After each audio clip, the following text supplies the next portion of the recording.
ये जो एक बड़ा शब्द है ना, ये वॉश आउट, ये मीडिया का बड़ा चर्चित, उनका बड़ा, आप लोगों का बड़ा ये प्रिय शब्द है, आपको बहुत अच्छा लगता है ये शब्द।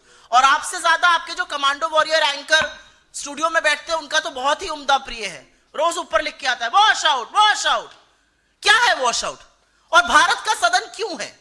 भारत का संसद किस लिए है? भारत का संसद गर्म कॉफी पीने के लिए, एक दूसरे से गलबैया करने के लिए? भारत के सदन में, भारत के संसद में जो सबसे गंभीर मुद्दे हैं, जो सबसे ज्वलंत मुद्दे हैं, उन पर चर्चा होनी चाहिए।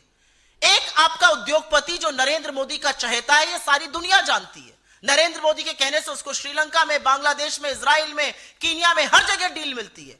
एक ऐसे उद्योगपति के खिलाफ संगीन आरोप यूएस की डिपार्टमेंट ऑफ जस्टिस की ग्रैंड जूरी ने लगाया है। 2 साल की जांच के बाद लगे हैं ये आरोप। उसमें एफबीआई और एसईसी संलग्न है।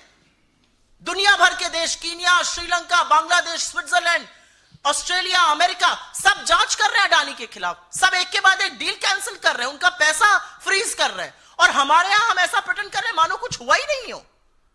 अगर सदन में इस पर चर्चा नहीं होगी तो चर्चा कहां होगी? क्योंकि इसके बड़े गंभीर परिणाम हैं। अडानी पर जो जांच लगी है और जो शिथिलता नरेंद्र मोदी की सरकार और नरेंद्र मोदी के लोग और उनकी एजेंसियां दिखा रही हैं, वो पूरी तरह से भारतीय उद्योग जगत पर, भारतीय मार्केट पर, भारतीय इन्वेस्टर के लिए बहुत बुरा संकेत है।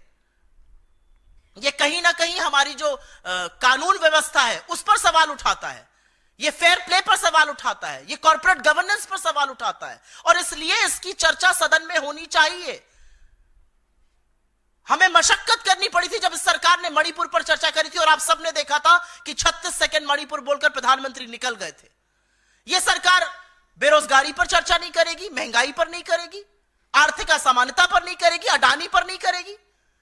तो मोदी वंदन करने के लिए सदन नहीं है, वो बीजेपी के हेडक्वार्टर में करिए।